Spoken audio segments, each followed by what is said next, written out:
Hare Krishna. Om Agana Chimarandasya Gyananjana Shalakaya Chakshur Militang Yena Tasmai Sri Gurave Namaha. Jai Sri Krishna Chaitanya Prabhu Nityananda Sri Advaita Gadadhar Shivasadi Gaur Bhaktavrinda. Hare Krishna, Hare Krishna, Krishna Krishna, Hare Hare, Hare Rama, Hare Rama, Rama Rama, Hare Hare.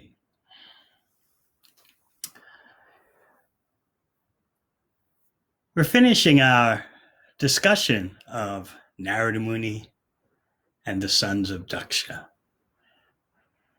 And while touching upon the world of Bhava, the Bhava Sindhu, the ocean of repeated birth and death, becoming and unbecoming. We'll also touch upon, of course, Bhava, Bhakti Rasamrita Sindhu, the ocean of nectarian love and devotion for Krishna. And in between, we have some interesting items.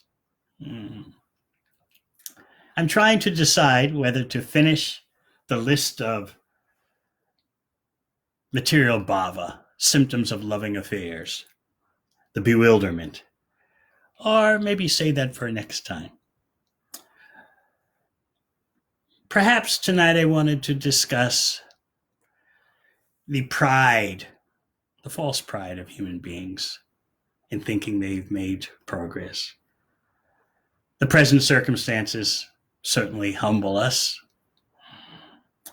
Those who thought human beings were becoming invincible have been chastened, and those who always experienced extreme powerlessness, helplessness, destruction, and chaos, they recognize the world as business as usual. In any case, we're forced to deal with the world's chaos as well as our own mortality.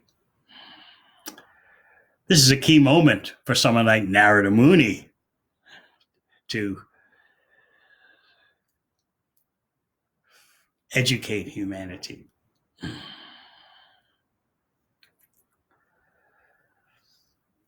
We left off with the ninth part of Narada Muni's 10-element allegory.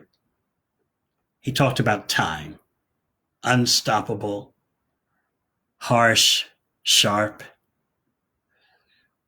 grinding on. And he asked, Kimasat Karma Bir Bhavet, again and again. What's the use of your material activities, no matter how refined, even their good karma? What's the use? The 10th element is about who is the real father. Because Narada Muni had asked, how can you defy the order of your father? Now, wait a minute. Wasn't the reason why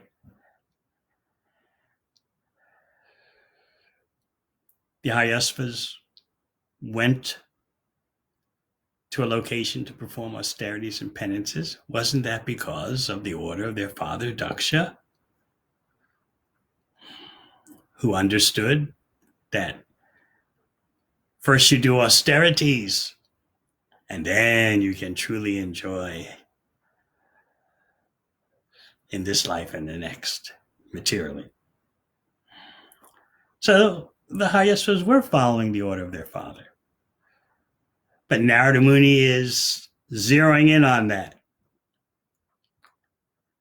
He's saying, Satrashipito adesham yona veda nivartakam katam tad anurupaya guna visramba upakramet. Narada Muni had asked, how could one ignorantly defy one's own father? The Haryasvas understood the meaning of this question. One must accept the original instructions of the Shastra. According to Vedic civilization, one is offered a sacred thread as a sign of second birth. One takes his second birth by dint of having received instructions in the Shastra from a bona fide spiritual master. Therefore, Shastra, scripture, is the real father. All the Shastras instruct that one should end his material way of life. If one does not know the purpose of the Father's orders, the Shastras, he is ignorant. The words of a material father who endeavors to engage his son in material activities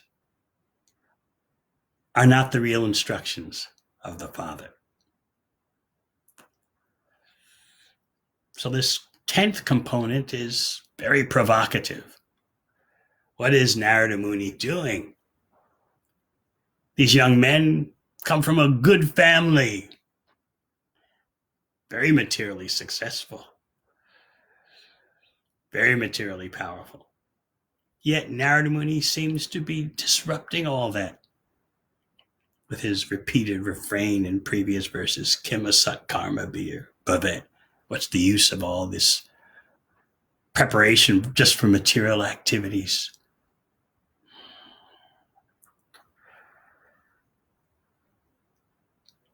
Whether good karma or bad karma, and of course today it's almost all bad.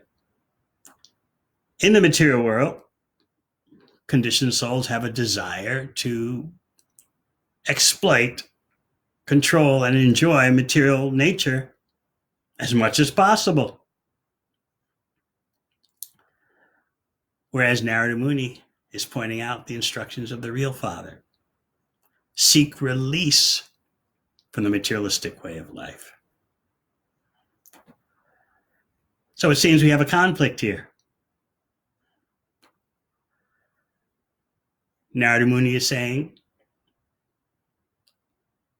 my dear boys, come to the conclusion of the Shastras. Take advice from the supreme speaker of the Shastra, Krishna. As you know from Bhagavad Gita, Vedaischa Sarvaya Ahamiva Veda. Krishna says, by all the Vedas, it is he that is to be known. He's the Vedanta, the end of the Vedas, the conclusion of the Vedas. Narada Muni is pointing out who is truly qualified to be responsible for someone else in this world.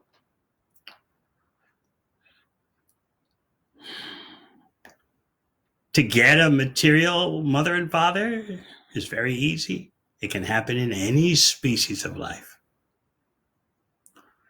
So if we're simply satisfied with our biological mother and father and don't make further progress to accept the real Father, how can we be said to be truly successful? Now, this doesn't mean one should be disrespectful to one's biological parents. If they've been providers, if they've had some semblance of understanding how to raise the children in basic morality, at least the Kali Yuga standard of morality. Still, Narada Muni is saying, even if you've had a father as good as Daksha, who's expert at family affairs, material family affairs, expert at establishing huge dynasties, expert at punya, good karma activity. Even if you've had a father like that, which you won't see in this world at this time, still you're remaining in darkness unless you find the real Father, the Shastras, and one who instructs based on the Shastras. This is, as I said, a very seminal point because we have to take advice from someone. We have to hear from someone. Narada Muni is saying, you don't know the order of your father. What do you mean? The Hayasvas are carrying out the order of Daksha. No, Narada Muni is saying, Daksha is not the real father. The order of the real father is to stop material existence, extinguish that virus.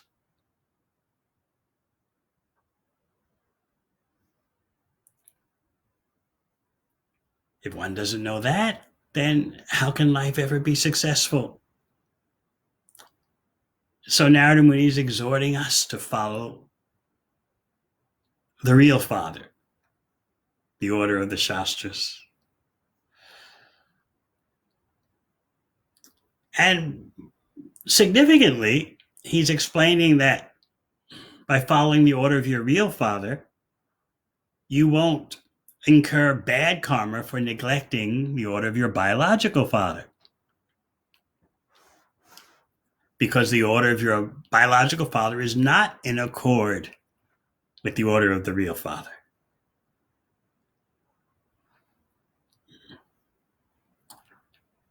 Often, persons who come to bhakti who have relatives that lack understanding,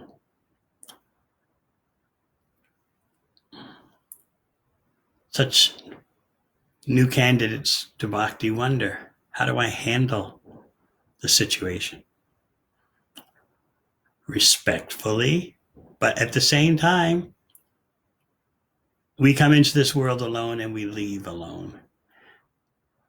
The responsibility for our life is in our own hands. One doesn't have to be obnoxious about that point or fanatical, but as they say, the show must go on. You don't want to leave this world, leave your body with regrets. Oh, why did I succumb to everyone else's expectations? Why didn't I allow myself to be all that I could have been? Remember, sometimes I explain the 5 Lamentations of terminal patients. Those who work in hospices have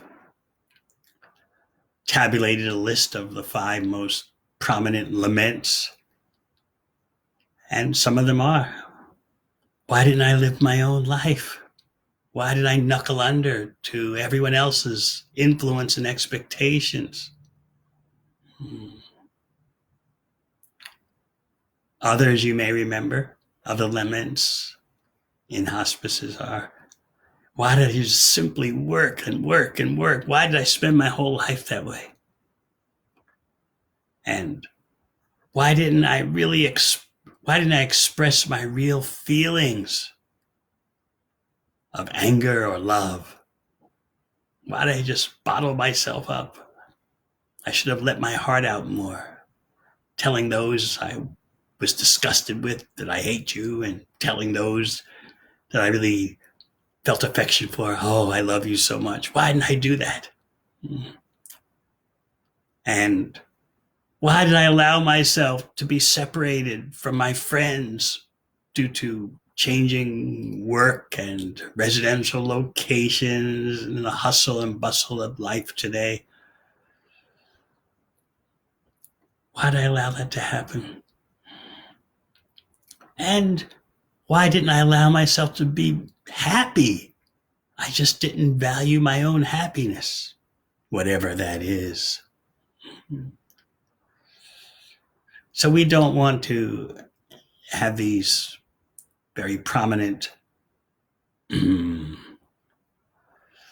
Lamentations in our final days. So Narada Muni is teaching these young men the path of no regrets. And he says, don't worry, you will not incur karmic reaction because you're neglecting your biological father's order. You are following the order of the real father. Shastric knowledge is very important. Bhakti is not a kind of do your own thing, just act from your heart without any reference to the bhakti text.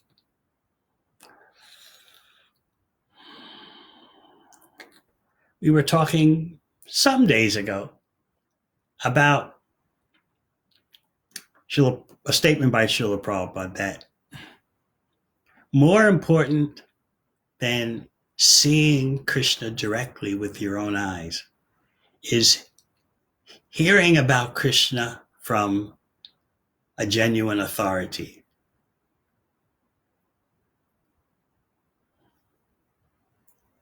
The Shastra and one who knows the Shastra. And we discussed briefly how this is a difficult point sometimes for persons to understand. Look, seeing is believing. If I could just see Krishna, that would solve all my problems. Then I would really be rock solid in bhakti. But our eyes are of not complete value without knowledge. The example I often give is a survey done of university students studying biology. One moment. And they were brought into a room. I'll turn off my phone here. They were brought into a room with microscopes and asked, look through the microscopes and tell us what you see. They couldn't recognize what was right before their eyes. They had to be instructed by the biology teacher. This is what you're looking at. This is the significance of what you're seeing in this high-powered microscope.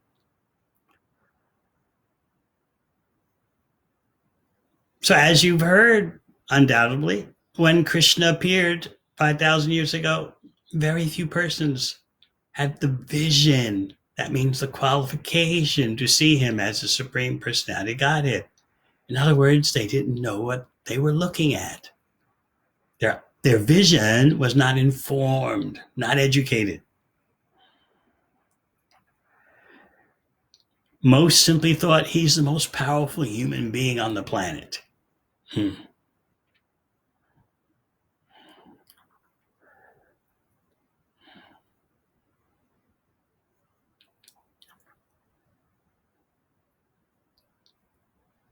Educated vision comes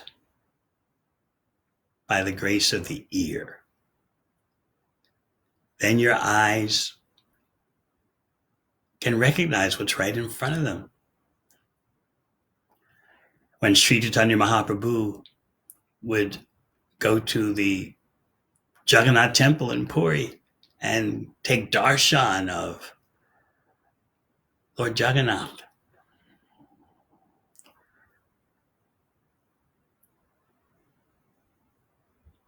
revealing the peak of Bhakti Bhava and love and separation, he's seeing Sakshat Brajendra Nandana. He's directly seeing Krishna, the son of Maharaj Nanda. In fact, Chaitanya Charitamrita describes that everywhere during this darshan, everywhere Mahaprabhu moved his eyes, he would see Murli Vadan, Krishna with the flute to his face. This vision went on until he was interrupted by an old woman who climbed up the Garuda Stamba, the column upon which Garuda sits. And not only did she climb up the column with her feet, but she put her foot on the shoulder of Sri Chaitanya Mahaprabhu.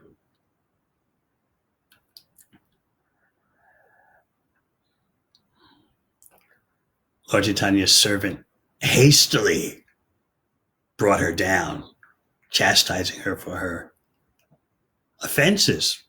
First of all, touching the column of Garuda with her feet. Garuda is the devotee carrier of Lord Vishnu. And secondly, putting her foot on the shoulder of Sri Chaitanya Mahaprabhu. But surprisingly, Lord Chaitanya chastised his servant. You uncivilized person. This woman is so eager to see Lord Jagannath. She was unconscious of where her feet were being placed. She didn't know what she was doing that. She's so eager to see the Lord. If only I had that eagerness. So this is Lord Chaitanya teaching us how to see at the topmost level of bhakti. Everywhere you look, immediately reminds you of Krishna. Simple example the acharyas give. When a mother sees some clothes or shoes that belong to her beloved child, she immediately thinks of the child. Or yesterday we gave the example. I'll read it to you again. The symptoms of bewildered material bhava.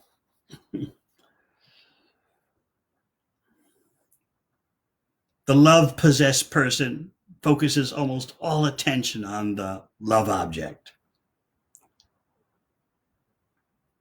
and ignores everything else, work, family, friends. The love-possessed person focuses on all the events, songs, letters, messages, and paraphernalia. The trivialities are replayed in their mind over and over again. The psychological research reveals it's both men and women who do this. Small difference in percentage points. The examples given of the medieval character Lancelot. He finds the queen's comb lying on the road after her entourage passes. The comb had several of her golden hairs tangled in it. He worshipped the hairs. 100,000 times he touched them to his eyes, mouth, forehead, cheeks. It's material bhava. We'll talk more about that in the coming days. The point is, it's bhava, whether material or spiritual, that characterizes our vision. When we have the material bhava, we see opportunities for exploitation, material gratification, material profit. You see that everywhere. Happiness to be grabbed, distress to be avoided.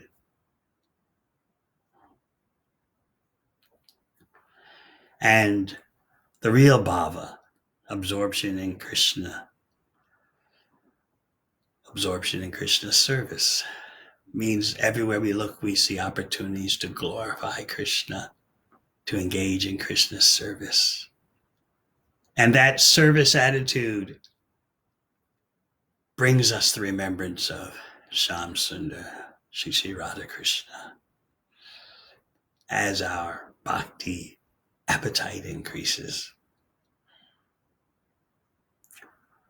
So yes, seeing through the eyes of Shastra, seeing through the ears, hearing from an authorized source, is more important than trying to see Krishna directly with the eyes. This is why Narada Muni is telling the Haryasvas, You don't know who your real father is. You're not taking the order of your real father.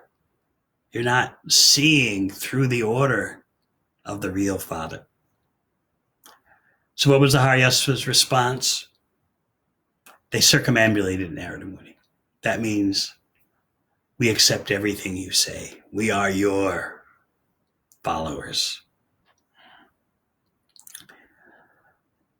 They circumambulated Narada Muni, and Bhagavatam says they followed the path by which one never returns to this world.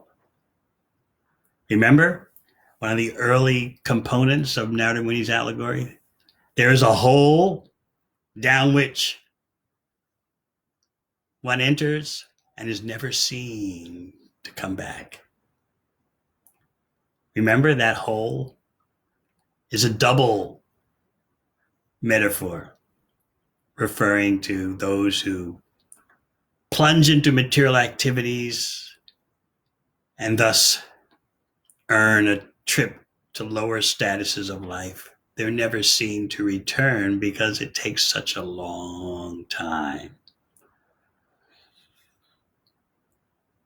And again, there's no eternal condemnation, damnation, but it seems like an incalculable time. And that same double metaphor refers to going back to the spiritual world. You won't return to the material world. So the Haryasvas circumambulated Narada Muni and then took up that marg, that bhakti marg, the path of bhakti, by which one never returns to the material world.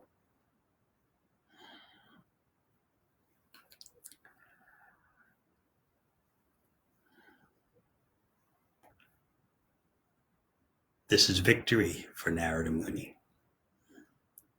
Why should those boys have endeavored uselessly, wasting their time, wasting their good qualities? And those good qualities, as we pointed out before, were the credit of their father.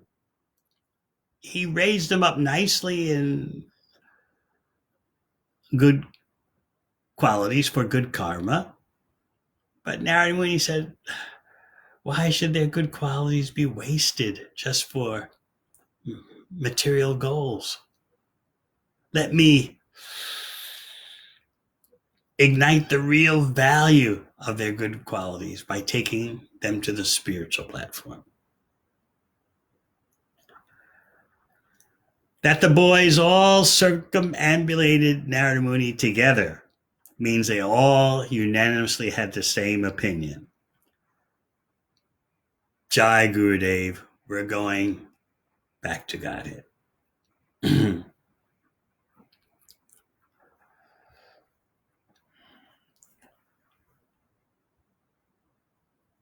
How did Daksha find out about this?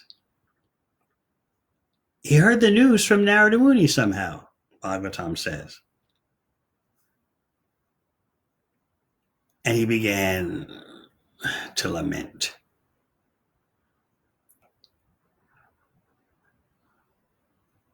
I lost all my good sons.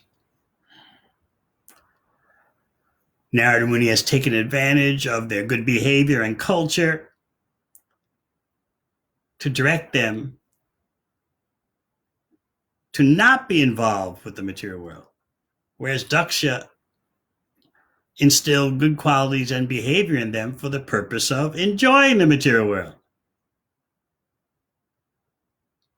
So Narada Muni saw an opportunity. He's doing Daksha the greatest favor. I'm going to show you the real peak potential of how you raised your sons. I'm going to show them how to use their culture that you instilled in them, Daksha, and give them knowledge to end all their material affairs.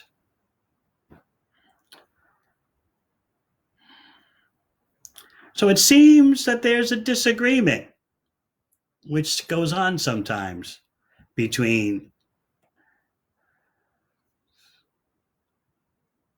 those representing Narada Muni and those who just want their children to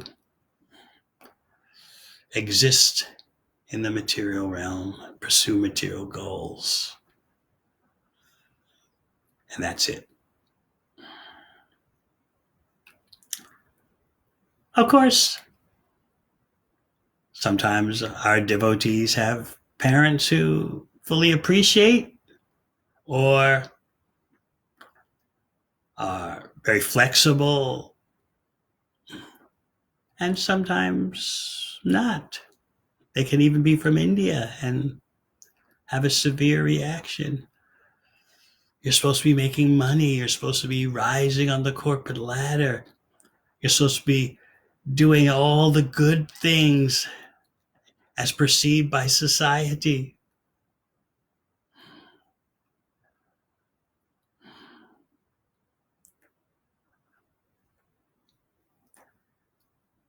I remember in the case of my biological father, of course, my real father is Srila Prabhupada. But my biological father, after, what? I think 20 years of my bhakti life, he told me, okay, son, here's the deal. You don't try to convert me, and I won't say anything about what you do. In other words, you leave me with my hedonistic lifestyle, and I'll leave you with your spiritual lifestyle. We'll call it a draw.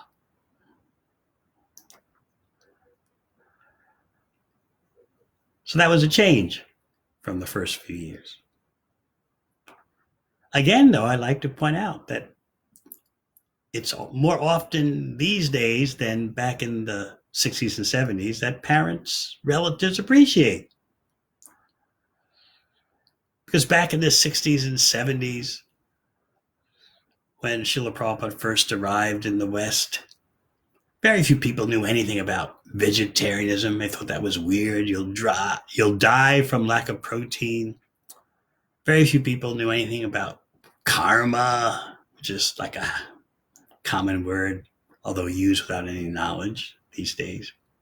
Yoga, only kind of eccentric or offbeat persons do a little something about yoga. Whereas in the USA today, at least 1/10 of the population practices yoga, and more want to take it up. So parents can be more understanding these days, and our bhakti yoga practitioners have no need to unnecessarily alienate their parents.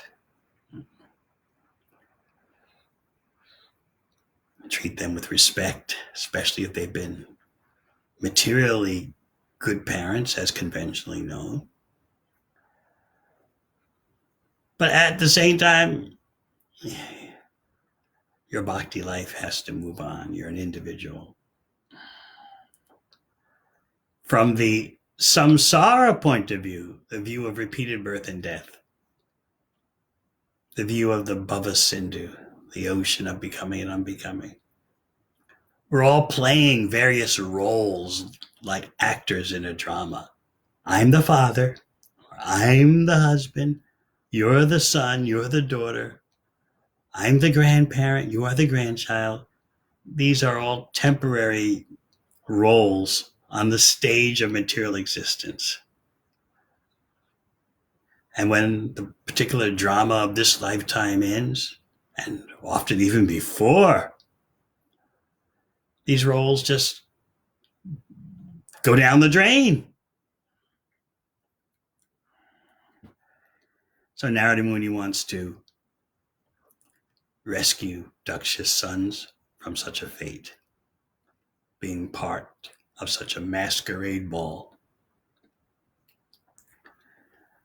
Daksha's lamenting. If you have good sons, you'll simply lament because persons like Narada Muni will take advantage of the good breeding that you've done, take advantage of the good ways that you've raised your children, and Narada Muni will just sweep them away. So having good sons simply leads to lamentation. He's crying, he's wailing. But then Lord Brahma came, the supreme authority within the universe. Or shall we say the highest authority. He sees himself as the servant of Krishna. That's why he recites in the Brahma Samhita prayers, Govindamadi Purusham Tamam Majami. Lord Brahma pacified Daksha, and Daksha said, okay, I'll have more children. They were known as the Sabalashvas.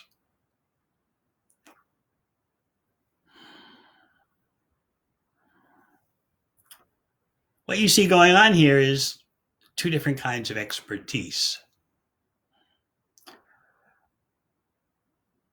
Daksha Prajapati, a master of procreation, a dynastic head, is very expert in begetting children. And then you have the expertise of Narada Muni, very expert in rescuing conditioned souls from the Bhava Sindhu, the ocean of material existence. So you have two different kinds of expertise, head to head. So this second group of sons, the Sabalashvas, went to the same holy place that their older brothers went to. Just see, in spite of Daksha's problematic tendencies, he didn't hesitate to send the second batch of sons to perform austerities, associate with saintly persons. The possibility that they might also become victims of Narada Muni's instructions no doubt crossed his mind, but he was being a responsible material father. If my boys are going to have a happy material life, they first should perform some austerities, and then they're entitled to good karma. They'll enjoy prosperity, sensual satisfaction in this life and the next.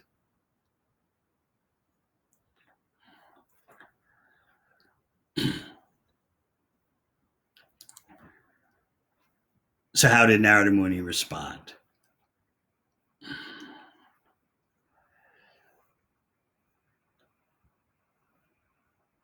Again, he spoke words that seemed to be puzzling, enigmatic. He didn't give them a whole allegory like he gave their older brothers. Instead, he took advantage of their concepts of duty to the older brothers. You'll see that even in India today, although the scene's changing dramatically. But traditionally, the older brother has a stronger influence. So Narada Muni keyed in on that tradition and said, "O sons of Daksha, please hear my words of instruction attentively. You are all very affectionate to your elder brothers, the Haryashvas. Therefore, you should follow their path." This is Narada Muni taking advantage of family affection, utilizing it for the highest purpose. He's so expert. You should do as your older brothers have done. Isn't that what it's all about? That was Narada Muni's tactic. And he added on to that advice a reward. He pointed out the reward they'll get. He says, a brother who's aware of the principles of religion follows in the footsteps of his elder brothers. Because of being highly elevated, such a pious brother gets the opportunity to associate and enjoy with demigods like the Maruts, who are all affectionate to their brothers. Sounds like he's saying, if you do the ordinary dharma of following in the footsteps of your older brothers, you'll get access to the heavenly planets, particularly the heavenly planets where those who are affectionate to their brothers attain. Mode Loka. But actually, he's speaking enigmatically. He's telling them, as Vishwanath Chakravarti Thakur points out, do what your older brothers have done, and you'll follow them back to Vaikuntha.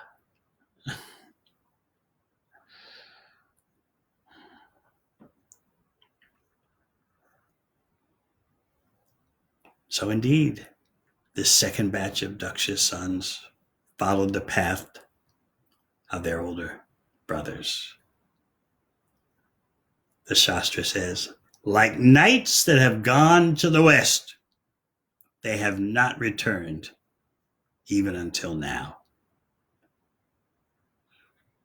As Krishna says in Bhagavad Gita, once having gone to the spiritual abode, you never think to return to the material world. So that brings us up to the point of Daksha's monumental explosion. In one sense, you could materially sympathize with him. Okay, Narada Muni, one time, and I calmed myself. I followed the instructions of Brahma. But again, you've done this?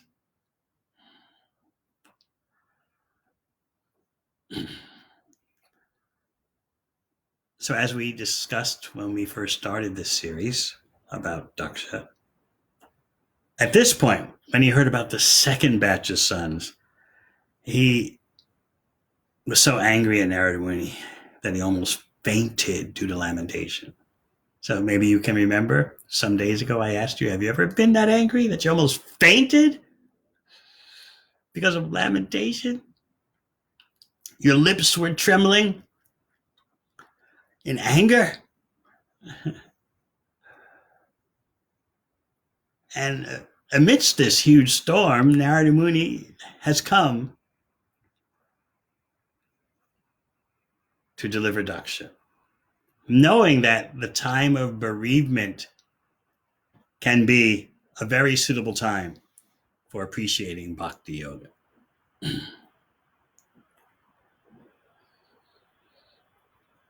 Let's talk about times of lamentation, chaos, distress.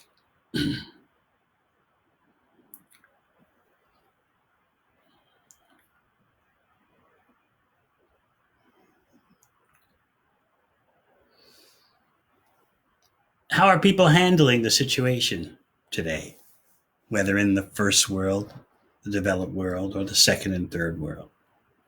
It's a real blow to the collective pride of humanity, especially those who live in places where people assume that most everything is under control.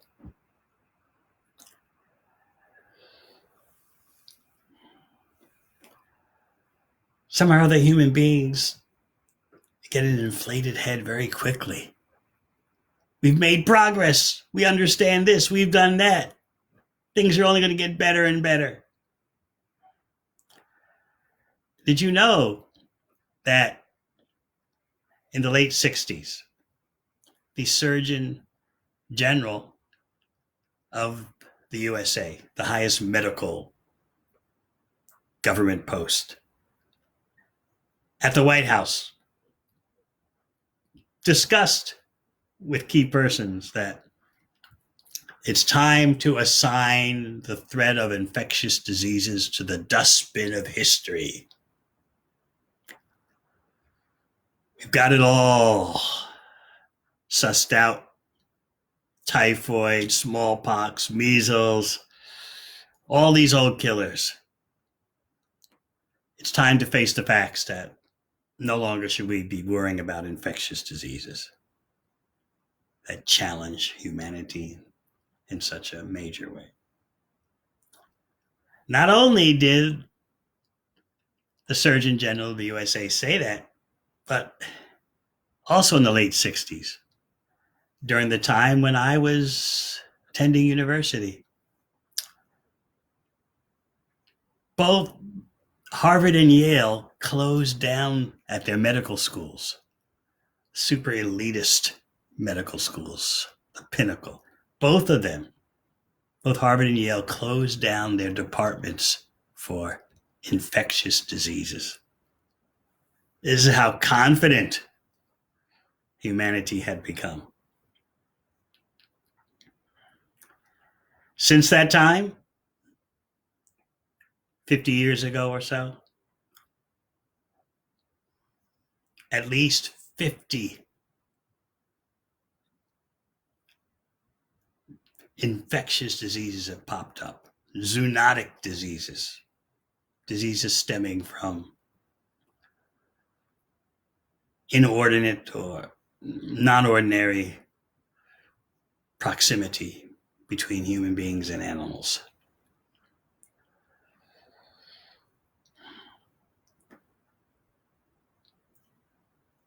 One Nobel Prize winning scientist is famous for saying in recent years that the greatest threat to the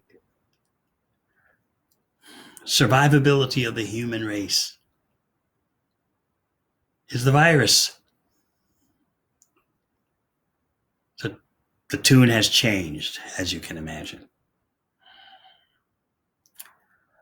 What will stop this onslaught of infectious disease crossing over from animals to human beings? I've read suggestions that we should shut down live animal markets, places where you buy animals that are alive and they're slaughtered right before your eyes. Or we should be careful about deforestation penetrating deep into the natural habitat of animals, places where human beings normally shouldn't be.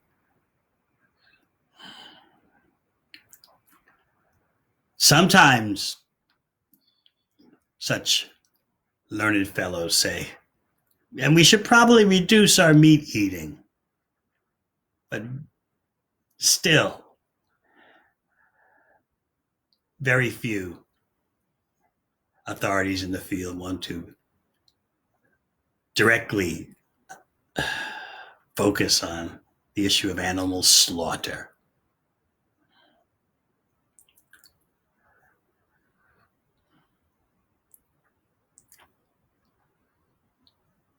You may recall how maybe years ago, I gave a true story from Florida.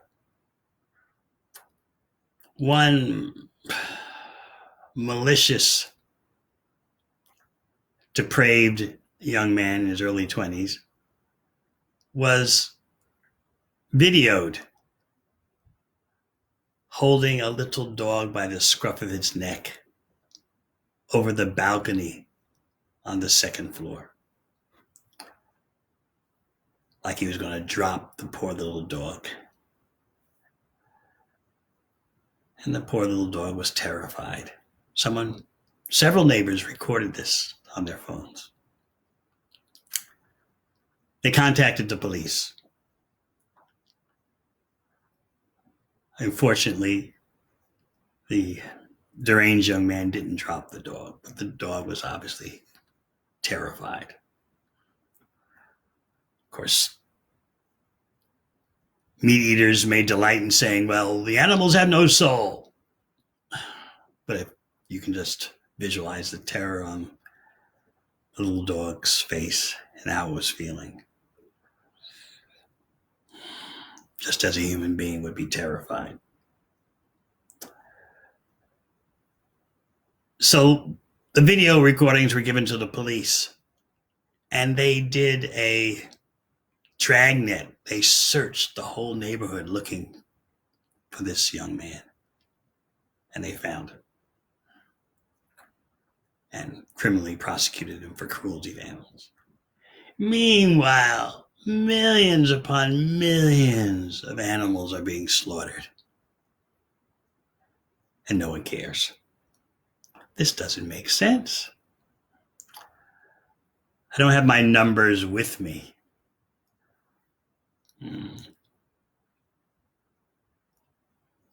For at least the USA, how many animals are slaughtered? Chickens, pigs, cows. But here you have the police, and they were right, scouring the neighborhood looking for someone threatening cruelty to a little dog. At the same time, the whole neighborhood's munching on so many myriad creatures, so many different types of animals. Doesn't make any sense. Human beings have such pride. Material activities bring about that kind of dull-headedness.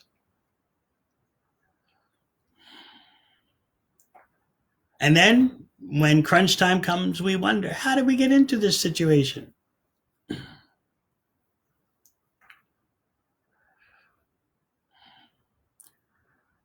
So the question is, will the current circumstances afflicting the world automatically make people think, is there a better way of life? Maybe we should rethink our relationship to nature. This coronavirus problem, COVID-19, respects no borders, respects no income levels.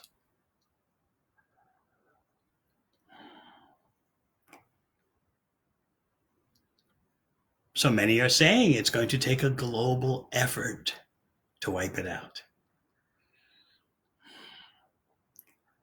It's a planetary problem. We spoke a few days ago about how the current situation is not a natural disaster, just something inflicted out of the blue upon us by nature.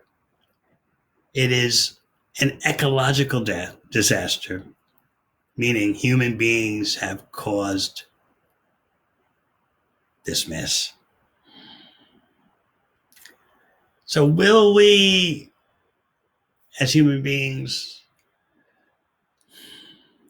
make a transformation? So the discussion is about the new normal.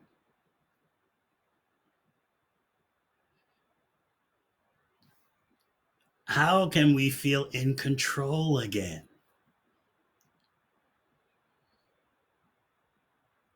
There are travel restrictions, social restrictions, social distancing.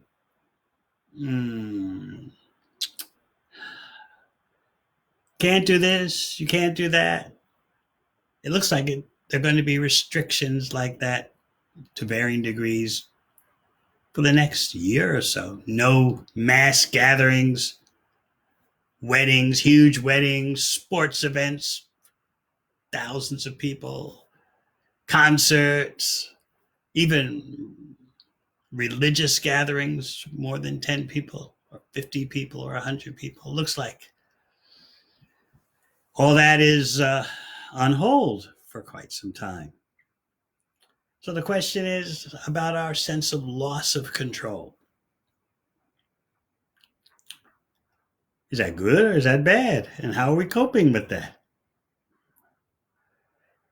people can say, what about my sense of normalcy, my freedom for doing this and that, and my face-to-face connections? I'm losing that.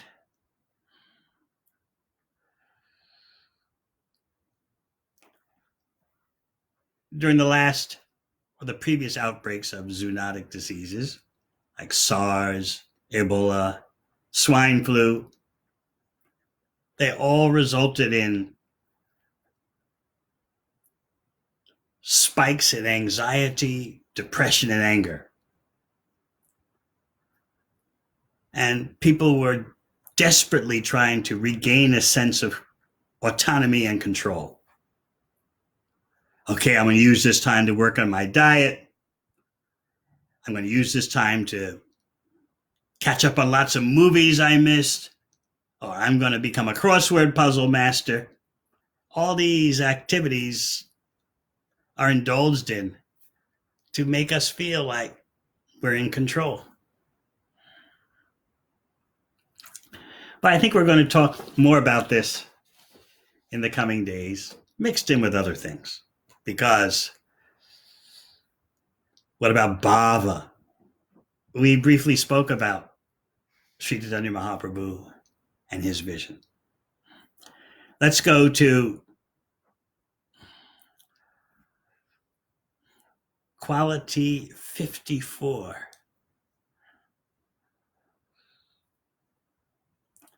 Satchidananda, Krishna's body of eternity, knowledge, and bliss. Krishna is perfectly situated, being in the bodily conception of life, so to speak, because he is his body. And his body is composed of eternity, knowledge, and bliss.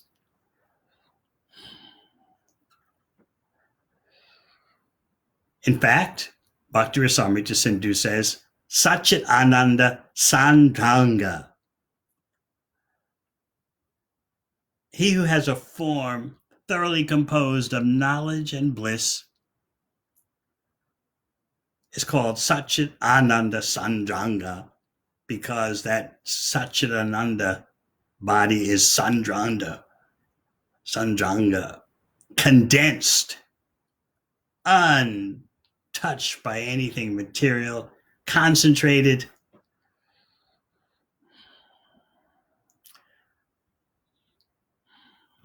In other words, make no mistake about it, what Krishna's body is made of. So Jiva Goswami wants us to know that the Lord's body is described as Sat, eternal existence, because Krishna's body pervades all time and space. Last time we were talking about the time problem.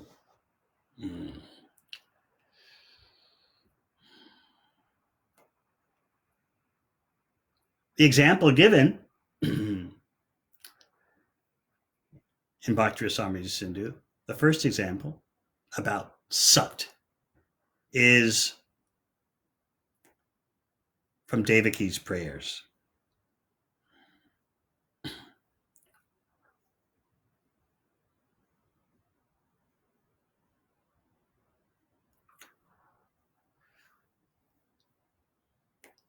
You'll find that in the 3rd chapter of the 10th canto. She first refers to time itself. After millions of years, at the time of cosmic annihilation, when everything manifested and unmanifest is annihilated by the force of time,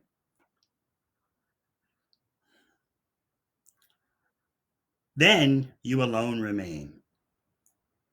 I'm just simplifying the verse. If you want to see more, you turn to 10th canto, chapter 3, verse 25. At that time, you alone remain. After time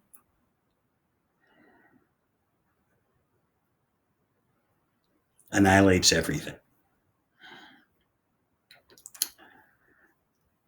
So the question is, who remains serving the Supreme Personality Godhead after destruction? His devotees in his abode.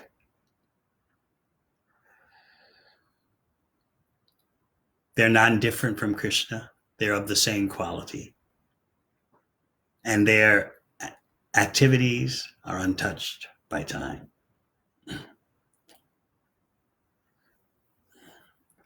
Krishna remains playing with his associates, even while universal destruction is going on. And he's inviting us to the same status. His compassion is that he never gives up trying to recruit us, get us to come back. And we're very stubborn. Still, Krishna sends his representatives. And then we say, how could you just leave us in this material world, not do anything about it? Again, our faulty vision. So Devaki in the next verse says, O inaugurator of the material energy, this wonderful creation works under the control of powerful time, which is divided into seconds, minutes, hours, and years. This element of time, which extends for many millions of years, is but another form of Lord Vishnu. For your pastimes, you act as the controller of time, but you are the reservoir of all good fortune. Let me offer my full surrender unto your lordship.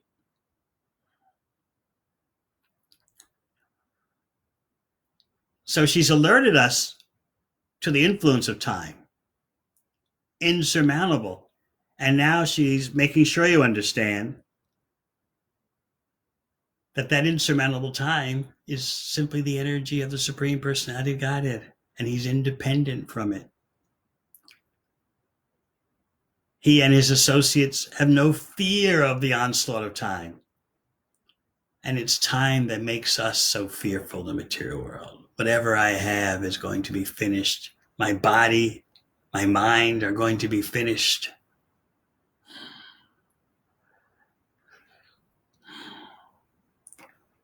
Sometimes foolish people say, oh, I'm not worried about the future. Why do you Krishna followers always talk about the future? But then again, you ask these same persons, do you have car insurance or house insurance? Or are you going to school to get some kind of degree or certificate or diploma or something? Why are you doing that? Because you are concerned about the future. You don't want to be alone. You want to link up with a suitable partner because you're thinking how my future can be nice. Not simply the present weekend. Of course, that thought is there amongst our Kali Yuga friends. But there's also the hope that something will sustain into the future. So Devaki has alerted us to the time factor, and now she's alerting us to who's directing time. And that director of time is not within time's limit. She doesn't want you to get the impression that time is independent.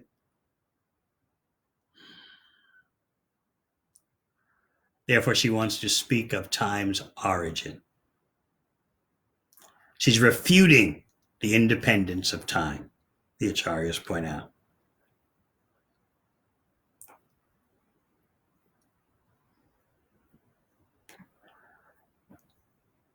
So that's given as one example of Sat, the Lord's body pervading all time and space.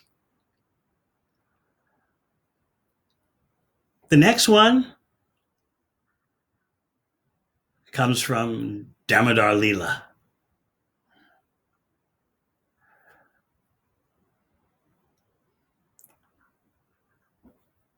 Ninth chapter of the 10th canto.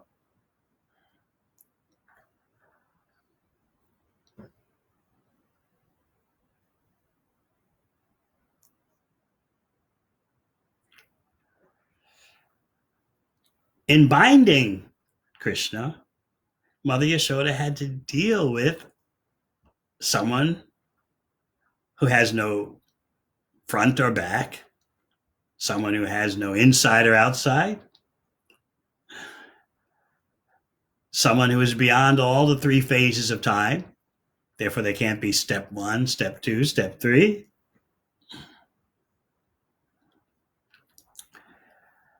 Yet, because she's overwhelmed by her intense love for Krishna, she didn't know and she didn't care to know how powerful is her son. That's how intense her pure maternal affection, Vatsalya Prem, is. She decided to bind him. How do you get a rope around that kind of person? But she decided to bind him because she saw that he was becoming excessively afraid, as she had a stick in one hand and had grabbed him by the other with her other hand. She's holding his hand in her other hand and then the stick. So she put the stick down. She threw it away because she's worried about the psychology of her son becoming too fearful. So that's why she decided to tie him up. She wasn't thinking little Krishna has the power to spread himself everywhere. He's beyond time and space. He pervades time and space. She was just totally absorbed in Krishna's sweetness.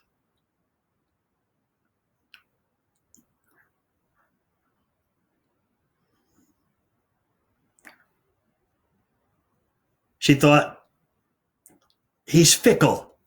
He's restless. I am the mother. He's the child. Who knows what he'll do any moment? He may just run off into the forest. So this mortar that he's brought, that he used to help steal butter and distribute to the monkeys, I'll tie him to this mortar.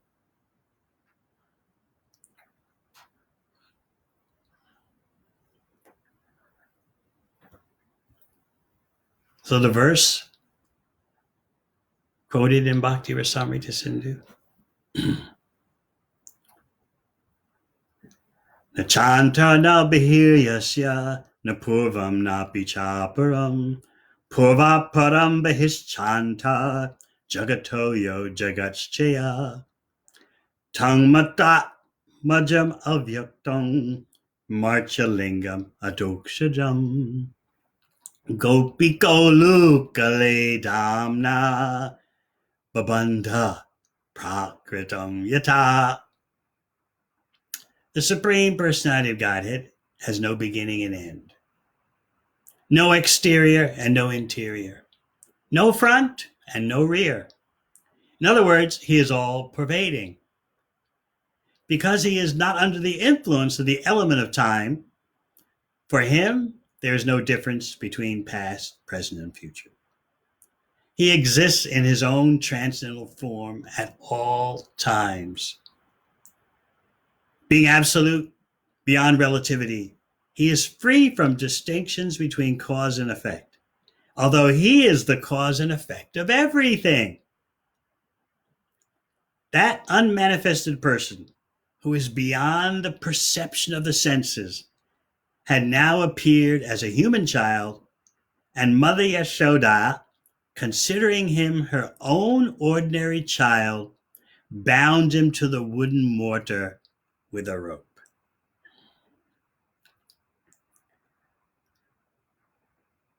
So we're discussing Satchidananda, Krishna's body.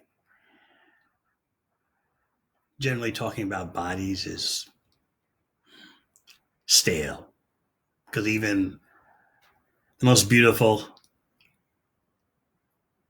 athletic, or intelligent human bodies are destroyed by time.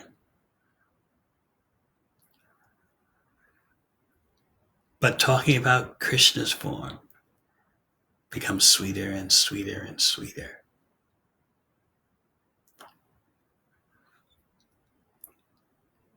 Mother Yashoda is dealing with someone. She's trying to get a rope around someone who is the time factor. He's all pervading, not only in space, but also in time. For Krishna, there's no three phases of time, past, present, future. Mm-hmm. He's the most expert in what all the New Agers aspire for, just be in the now. No one can excel Krishna being in the now because past, present, and future have no effect on him. But for conditioned souls, how can they be in the now when they're locked within those three phases of time? So they may say, oh, be in the now, just be in the moment. They can't do it. They're prisoners. But Krishna easily does that.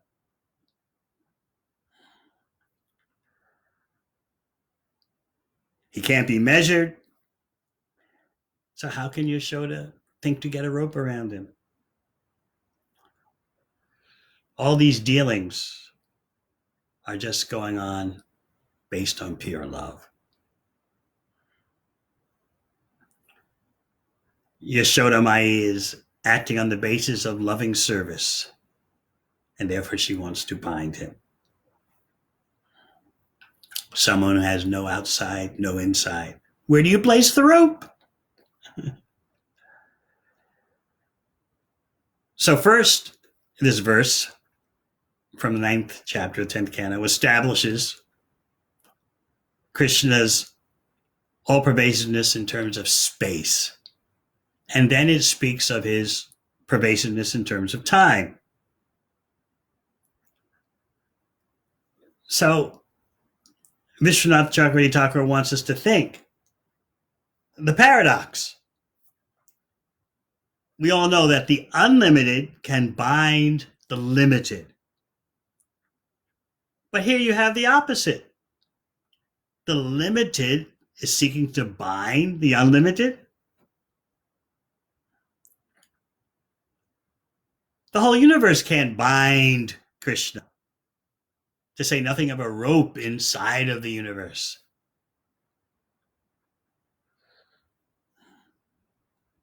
Remember, in an earlier chapter of the 10th canto, Mother Yashoda saw the whole universe within Krishna's belly. So you would think she would have thought, well, how do I bind that kind of child? But no, this is how much intensely in maternal love she is. And that intense maternal love will actually bind Krishna. He's bound by very special, uncommon parental love.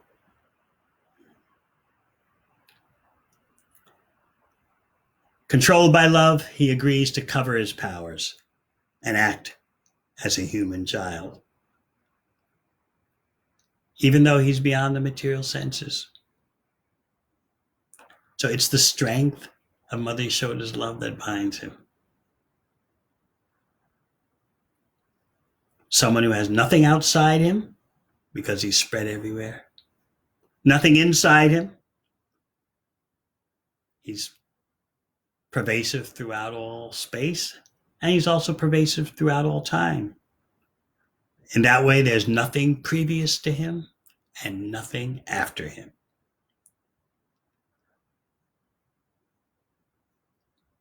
The rope, when you think about it, manifests from just a portion of Krishna's energy.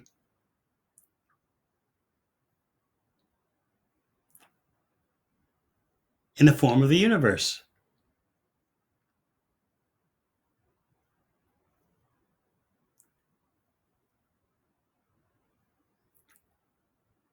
But that universe arises from his energy.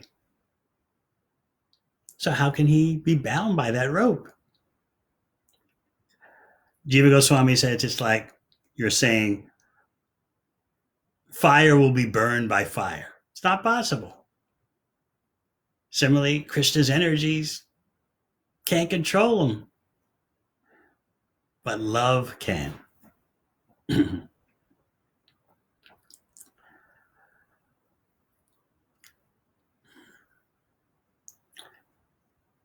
So these are the examples given for Sat in the trio of Sat Chitananda, which is Sandranga, condensed.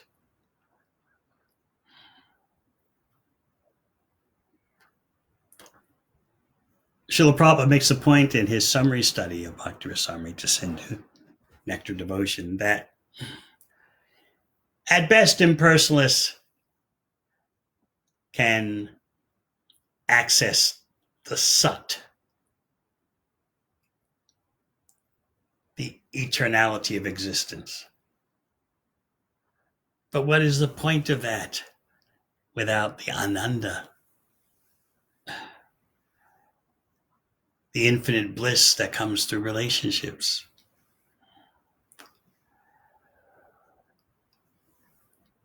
By simply being attached to the Sat, the eternality of existence, you'll get relief from material distress and anxiety.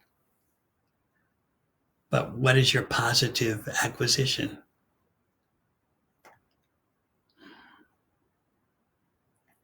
That requires relationship. We can think about this in terms of our own bhakti development. Mere relief from giving up material existence will not complete us. It's good for the beginning. And indeed, some persons will use the current global crisis as a way to wise up and reduce their material entanglement. Others will use it as an opportunity to, we'll talk about that next time. Just live in the moment. Who knows? So much danger all around. Just enjoy while you can in between the dangers.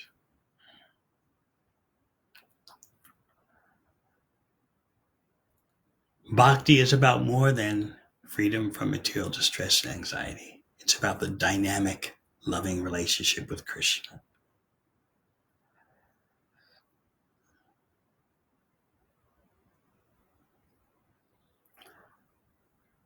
So that leaves us with Chit and Ananda to discuss the next time, as brought out by quality number 54. Krishna has a body of condensed eternity, knowledge, and bliss. Let's think of Krishna's body, and in that way our life will be so successful. We're not our bodies. Our bodies are machines actually meant for destruction.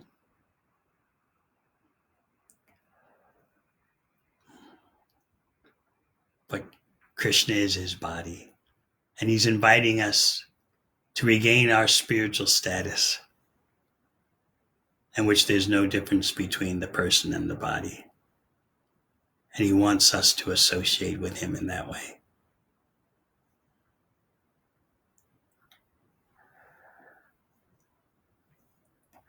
Let's see if we can bring up one or two questions from previous.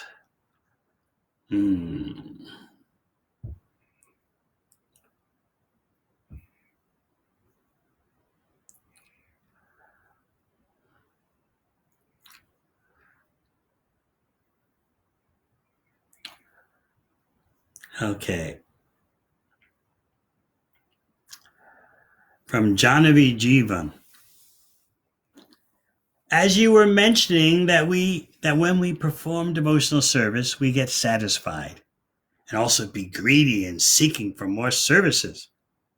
My question is, can we pray to the Lordships to engage us in any particular devotional service we desire to perform? Yes, you can certainly do that.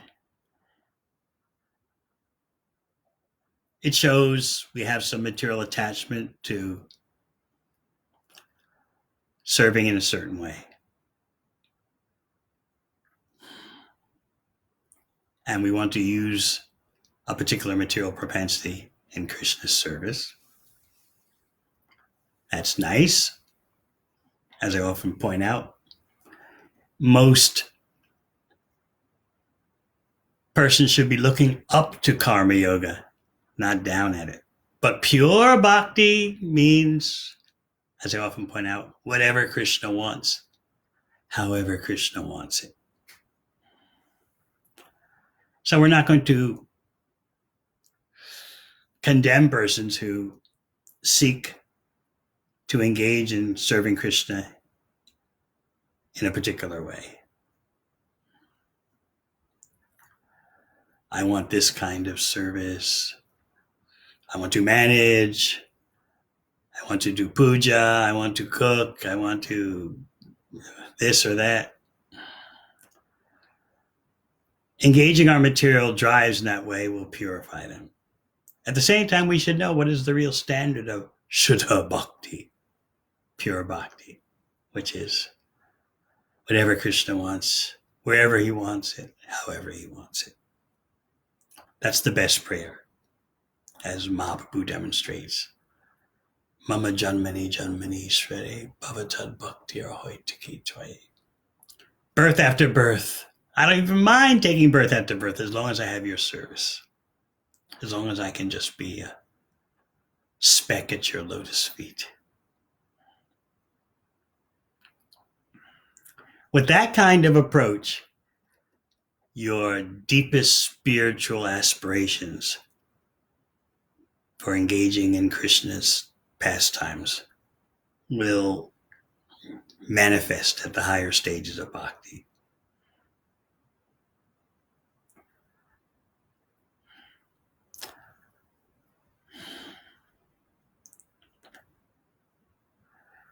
All right, this looks like a question from Shamali. Does the soul's desire manifest through the mind? And then does it depend on our karma, on what we receive on the physical plane? There's no real connection between the soul and the body, mind, or other material components. There's an imaginary junction called Ahankara, the false ego. So material life is lived in the mind.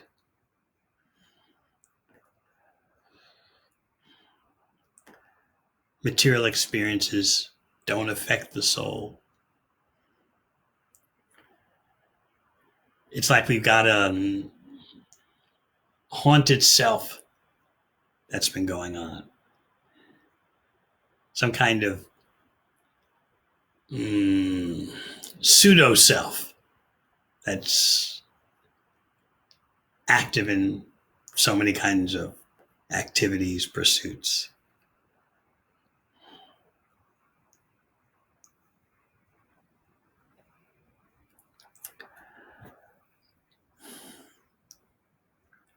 And yes, that material persona, like a virtual creation, is a karmic reaction. And therefore, bodies and minds have different strengths and weaknesses. Gopi Gitamrita asks, what is the reason that we sometimes see mismatch between the cultivated Vedic knowledge and the practical application of this knowledge in the association with devotees? I take it that you mean when you say Vedic knowledge, you're referring to knowledge of Krishna and devotional service, which is the whole point of the Vedas, the conclusion of the Vedas. So she says sometimes we see a discrepancy. I guess she means sometimes devotees seem to theoretically have this knowledge, but it's not seen in their dealings. As I often explain, the Society of Devotees is a hospital. And in a hospital, you've got all different kinds of patients. Some are very meticulous, very attentive to what the doctors are saying. Others are sometimes attentive, sometimes not. And others are just totally negligent. And patients can change and shift back and forth amongst those three statuses. So the Society of Devotees is like that. You can't expect everyone is going to be a super focused patient. There's disappointment, there's lack of gratitude. The purpose of a hospital is to cure sick people. Similarly, in the Society of Devotees, we're trying to become healed. So don't be surprised that you see defects. The amazing thing is that some sick persons realize they're sick and have chosen to enter the hospital. Whereas countless others think, I'm fine, there's nothing wrong, I'm good. So it's something that every devotee, especially new devotees, has to become accustomed to. Sick people go to a hospital, and they're to be credited for recognizing they have a disease and they want to become cured. But sometimes you'll see that traces of their contamination appear. Or you'll see that they don't follow the doctor's instruction clearly. They don't pay attention to what the medical staff is saying. They misunderstand. They become ungrateful. Who are you to tell me this? Why did you tell me that? They don't understand the sacrifice of the medical staff. But as I often point out, we need to know the incalculable benefits from devotee association. And in that way, we won't become disorientated whenever we encounter discrepancies, which will be there.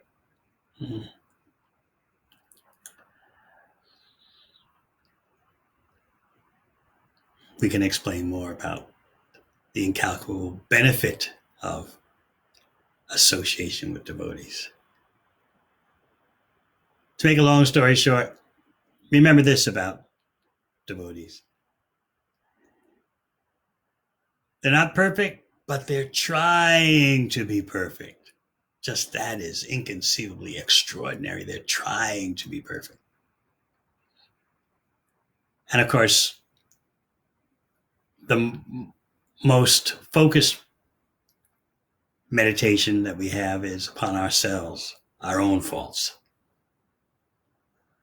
As Srila Bhaktisiddhanta Saraswati Thakur said, the only reason why I see a fault in you is because I have that same fault in me 1,000-fold more. Therefore, I'm the world's expert in that fault. I always try to remember that.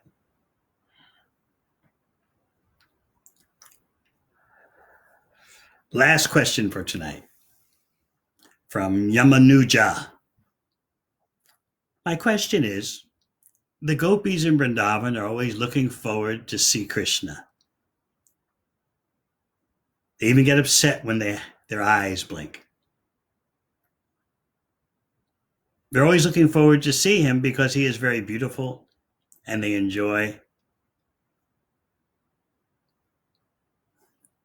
like bees taking the nectar from his lotus face.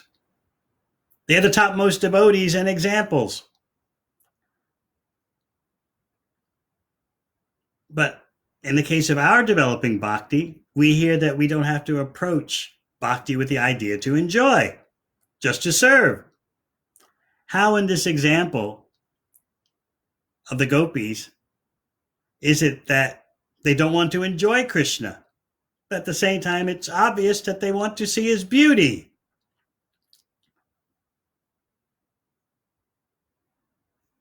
For example, if I participate in kirtan, devotee sangha, prasadam, festivities,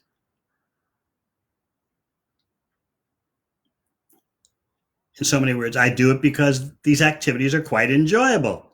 Is it something wrong in looking forward to enjoying all these things? No. We're not going to prosecute anyone for enjoying prasadam, for enjoying kirtan, for enjoying devotee association. At the same time, at the deepest level of full-blown bhakti, our concern is simply how can Krishna enjoy? When the gopis, as pointed out in Chaitanya Charitamrita, Untitled Chapter 4, as Krishna's Kaviraj Goswami describes, when they dressed themselves and ornamented themselves, they're simply thinking, Krishna will enjoy looking at me. I believe I explained this a few days ago. The paradox of the gopis' love for Krishna. They never did anything for their own happiness. It was 100% for Krishna's pleasure. Yet, Krishna forced happiness upon them.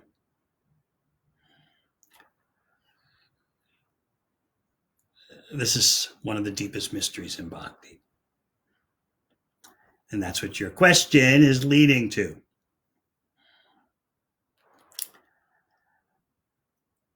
The more we honor prasad in the right attitude, the more we participate in kirtan, Bhagavatam class with the right attitude, the more we execute our outreach activities and whatever practical services we're doing with the right attitude, the more Krishna's pleasure starts to come to our mind, center stage, increasingly.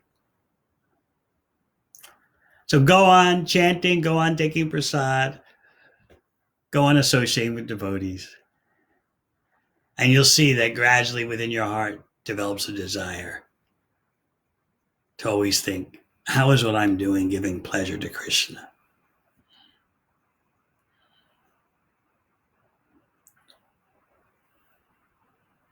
And then one day, we'll start to get deeper insight into the paradoxical gopis' love for Krishna. They know that if we look beautiful, Krishna will be pleased.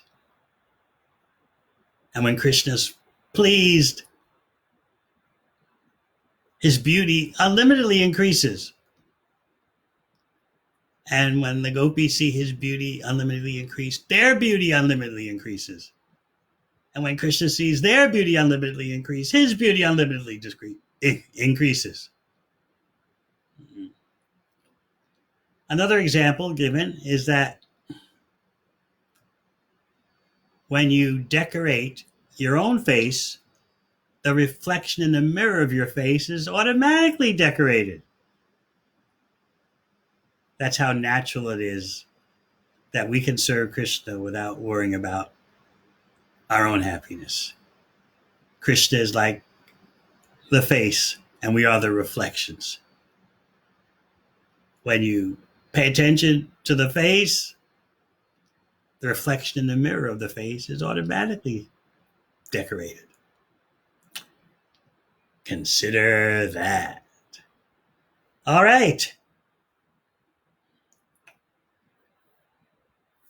Oh, we've gone later than usual tonight, but that's okay. That's the way things turned out. Thank you very much. Hare Krishna.